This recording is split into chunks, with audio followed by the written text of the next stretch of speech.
এরপরে প্রশ্ন হলো, নারী বিষয়ক উপদেষ্টা নিয়ে অনেক বিতর্ক আছে, তিনি সমকামিতার সমর্থন করেন, ধর্মীয় মূল্যবোধের বিরুদ্ধে তার অবস্থান আছে বলে অনেকে অভিযোগ করেছেন। জুলাই আন্দোলনে তার ভূমিকা নিয়ে অনেকে প্রশ্ন তুলেছেন, তিনি কিভাবে উপদেষ্টা হলেন এ নিয়ে অনেকে বিস্মিত। তার সাম্প্রতিক কর্মকাণ্ড নিয়ে আপনার পর্যবেক্ষণ জানতে চাই।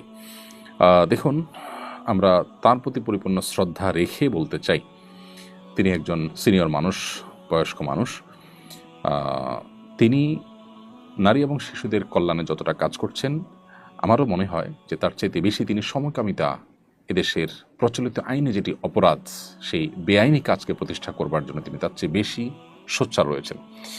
তার উপদেষ্টা হওয়ার আগে থেকেই তার প্রতিষ্ঠান এবং তার সমকামিতাকে বৈধতা দেওয়া বা এটাকে নর্মালাইজ করার জন্য নানামুখী ভূমিকা রয়েছে, এবং এ বিষয়ে বিস্তারিত তথ্য উপাত্ত আপনি অনলাইন ঘাটলেই পাবেন, আমার কাছে অন্তত রয়েছে।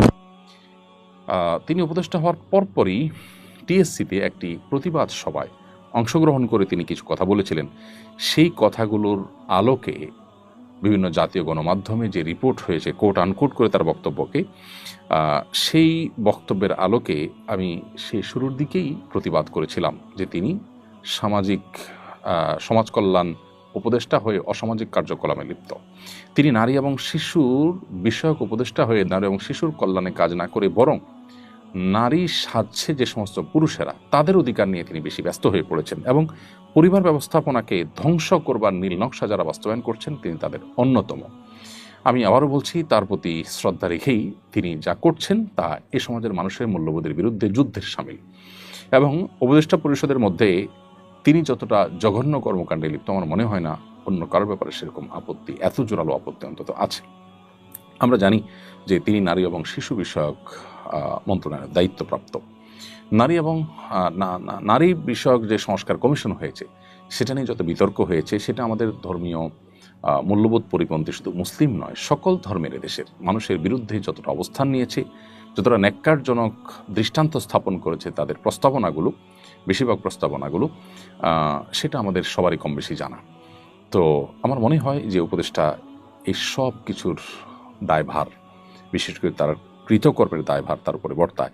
তার জুলাই আন্দোলনে কী অবস্থান, কী অবদান ছিল আমি জানি না, কিসের ভিত্তিতে তিনি উপদেষ্টা হয়েছেন সেটা আমি জানি না, তবে আমি এটুকু জানি তিনি পরিষ্কারভাবে এদেশের মানুষের ধর্মীয় মূল্যবোধের বিরুদ্ধে অবস্থান নিয়েছেন। আমাদের পরিবার ব্যবস্থাপনাকে ভেঙে ধ্বংস করবার জন্য তিনি রীতিমতো উঠে পড়ে লেগেছেন। অতি সম্প্রতি তার একটা বক্তব্য একটি গণমাধ্যমে দেখতে পেলাম যে মাদ্রাসায় ছোট ছোট শিক্ষার্থীদের সরকারি কর্মকর্তা দিয়ে নজরদারি বাড়াতে চান তিনি।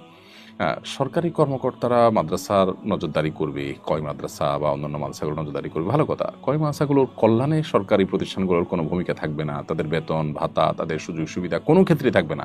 খবরদারির জন্য শুধুমাত্র আপনি লোক পাঠানোর জন্য বলছেন।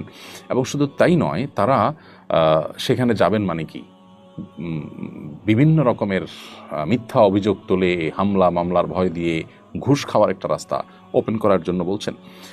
তিনি পর্নোগ্রাফি নিয়ে মন্তব্য করতে বলেছেন, তিনি অবশ্য সমালোচনা করে পর্নোগ্রাফির একটা পর্যায়ে বলেছেন যে একটা বয়স থাকা উচিত পর্নোগ্রাফি দেখার। কেন বয়স থাকা উচিত? পর্নোগ্রাফি থাকাই তো উচিত না। পর্নোগ্রাফি আমাদের কি কল্যাণ বয়ে আনে, এই সমাজের কোন কল্যাণটা বয়ে আনে? আমরা এরকম অনেক ভূমিকা তার দেখেছি, যে ভূমিকাগুলো সুস্পষ্টভাবে আমাদের দেশের যে আপনার ধর্মীয় মূল্যবোধ এবং প্রচলিত আইন আছে সেটাকে সম্পূর্ণভাবে বৃদ্ধাঙ্গুলি তিনি দিচ্ছেন। তার বিরুদ্ধে আমাদের প্রত্যেকটা মানুষের তার এই সমস্ত কর্মকাণ্ডের বিরুদ্ধে আমাদের কথা বলা উচিত, সোচ্চার হওয়া উচিত। আমরা আশা করব যে তিনি এদেশে মানুষের চিন্তা দর্শন, এদেশে মানুষের বিশ্বাস, মূল্যবোধ এগুলোকে শ্রদ্ধা জানাবেন। এদেশে মানুষের মূল্যবোধের প্রতি অশ্রদ্ধা করে এদেশের মানুষের উপরে বাহিরের কোনো এজেন্ডা বাস্তবায়ন করলে সেটি হবে সবচেয়ে দুর্ভাগ্যজনক। জুলাই আন্দোলনে যারা শহীদ হয়েছেন তাদের প্রতি সবচেয়ে বড় বিশ্বাসঘাতকতা হবে এই ধরনের কর্মকাণ্ড। আমি আশা করব তিনি জিনিসটাকে উপলব্ধি করবেন। এদেশে তাকে ক্ষমতায় বসিয়েছেন যারা, তাদের উল্লেখযোগ্য অংশ ধার্মিক মানুষেরা। আবু সাঈদ প্রচণ্ড রকমের একজন ধার্মিক মানুষ। আবু সাঈদের রক্তের উপর তিনি আজ উপদেষ্টা হয়েছেন। অতএব তার আদর্শ বিরোধী কোনো কিছু তিনি যদি করেন তো সেটি হবে সবচাইতে বড় আমাদের জন্য দুর্ভাগ্যজনক বিষয়, সেটি হবে সবচাইতে বড় বিশ্বাসঘাতকতা।